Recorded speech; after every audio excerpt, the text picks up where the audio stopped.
സർവചരാചരങ്ങളുടെയും അറിവാണ് വേദം. വേദത്തിൻ്റെ കണ്ണാണ് ജ്യോതിഷം എന്ന് കേരള ജ്യോതിഷ പരിഷത്തിൻ്റെ 53ാമത് വാർഷിക സമ്മേളനത്തിൽ AVS പണിക്കർ സ്മാരക സുവർണ മുദ്രാങ്കിത ദൈവജ്ഞ പുരസ്കാരം സ്വീകരിച്ചുകൊണ്ട് ബ്രഹ്മശ്രീ പത്മനാഭ ശർമ്മ കലുറ്റുംകര അഭിപ്രായപ്പെട്ടു. തൃശൂർ റീജിയണൽ തിയേറ്ററിൽ നടന്ന ചടങ്ങിൽ Jyothisha Parishath president advocate AU Raghuraman Panicker അധ്യക്ഷത വഹിച്ചു. വാർഷിക സമ്മേളന ചടങ്ങിൻ്റെ ഉദ്ഘാടനം സ്വാമിനി ശിവാനന്ദപുരി നിർവഹിച്ചു.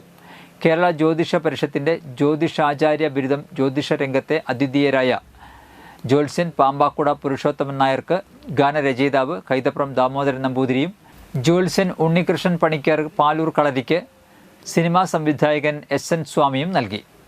കേരള ജ്യോതിഷ പരിഷത്തിൻ്റെ ഗുരുദക്ഷിണ സമർപ്പിക്കൽ ചടങ്ങിൽ പണ്ഡിതശ്രേഷ്ഠൻ ജ്യോത്സ്യൻ PK ഗോപിനാഥൻ പണിക്കർക്ക് പരിഷത്ത് പ്രസിഡന്റ് നൽകി. കേരള ജ്യോതിഷ പരിഷത്തിൻ്റെ 1201 ആണ്ടത്തെ വലിയ പഞ്ചാംഗത്തിൻ്റെയും ആർഷ ജ്യോതിഷ പ്രകാശിനി മാസികയുടെയും പ്രകാശനം ഈ വേദിയിൽ നടന്നു.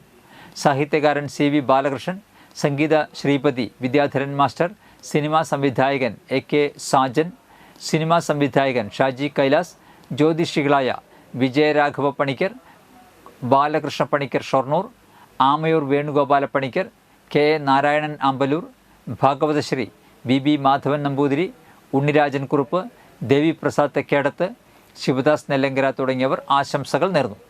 കേരള ജ്യോതിഷ പരിഷത്ത് സംസ്ഥാന സെക്രട്ടറി കോലഴി സുരേന്ദ്ര പണിക്കർ സ്വാഗതം ആശംസിച്ചു. കേരള ജ്യോതിഷ പരിഷത്തിൻ്റെ ട്രഷറർ മധുസൂദനൻ പീച്ചിറയ്ക്കൽ നന്ദിയും പറഞ്ഞു. തുടർന്ന് പരിഷത്ത് കുടുംബാംഗങ്ങളുടെ കലോത്സവവും നടന്നു.